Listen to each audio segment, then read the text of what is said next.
જે આ ઘટના બની છે, ક્યાં ઘટના બની છે, કેવી રીતની ઘટના બની છે? મૂળી તાલુકાના ખાખરાળા અને સાયલા તાલુકાના ચોરવીરાની જે સીમ છે ત્યાં સરકારી સર્વે નંબર 309માં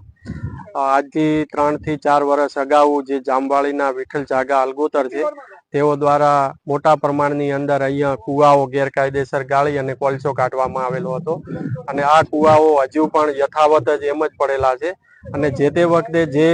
બીજી પણ અન્ય ખનીજો નીકળેલી જેની અંદર સેન્ડસ્ટોન છે અને ફાયર ક્લે છે એ ફાયર ક્લેને ભરવા માટે ગઈકાલે એમનું લોડર અને ડ્રાઈવર છે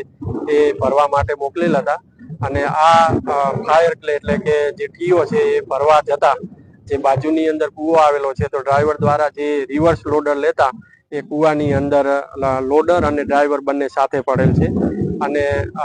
જે અંદર જે કૂવાની અંદર છે 35 ફૂટ જેટલું પાણી પણ ભરાયેલું છે અને જે બોડી છે ડેડ બોડી છે એ